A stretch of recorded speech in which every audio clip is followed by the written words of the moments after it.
Happy Monday, traders. And yes, if you are long risk or bought Friday's close, you are definitely starting the week happy because we have very bullish markets, risk on trading to start the week. And yes, it is to do with Iran and the US. We got some very positive headlines on the weekend that they are basically about to sign a deal. So that deal in the next couple of days, apparently, when it gets signed, will start off being a memorandum of understanding.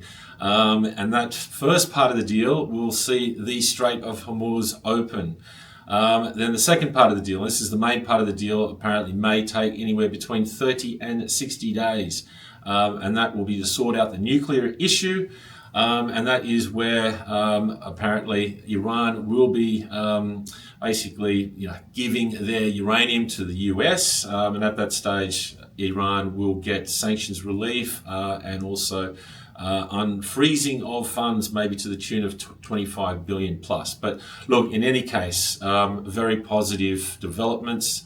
And the market has obviously reacted very positively on the open today. So the main market obviously is crude. And what happens to crude? We are all crude traders.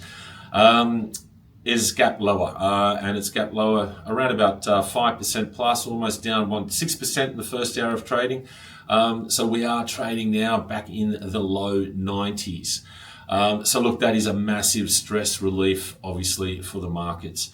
But I'd suggest not to be careful chasing crude lower, especially fresh short after it's had such a big move. For the simple reason is that the supply issues, even with the Strait of Hormuz opening, say in the short term, we're still going to have a big supply imbalance, and that's not going to be really sorted out until the first quarter of 2027. So yes, can crude still go lower? Of course it can, but we're not going to go anywhere near those pre-war levels. Maybe we base somewhere around 80, 85 at some stage, but it's not going to be a one-way lower trade. But certainly now I can imagine that these sellers are going to be trying to sell anywhere near $100 on any sort of retracements. So that should cap us topside with these positive developments. Equity markets. So we do have Memorial Day in the US, so the cash market's going to be closed tonight. So we're not going to see that open and react to these positive developments until Tuesday. But futures markets are open, and we are seeing S&P and NASDAQ obviously gap higher. And S&P has made new record highs in the futures market. US equities, S&P and NASDAQ, have been on an absolute bull run, and they have largely ignored a lot that was happening with respect to the war. And so now, yes, they've got another reason to rally. Not that they needed that. This AI theme is certainly in charge at the moment, and S&P bulls are looking for targets up towards 8,000 now, so another 500 points or so, 450 points higher than where we are at the moment.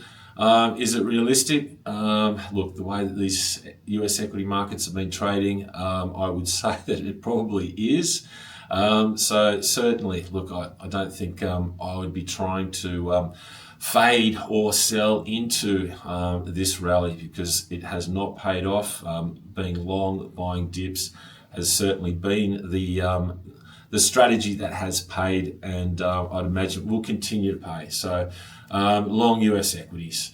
On the currency front, yes, we have seen some US dollar selling on the back of this news.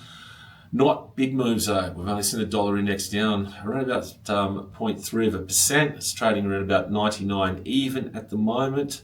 I think US dollar is going to be following bond yields, so we need to see a decent move lower in bond yields before we can get excited about a bigger move in the currency front.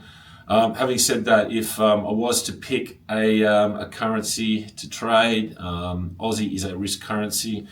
So yeah, look, I'd be looking at Aussie dollar longs. The recent multi-high that we've seen is up around almost 73 cents. We're down around 71.5. So yeah, look, scope to go back up to those sort of levels, I'd imagine. So yes, bias long Aussie.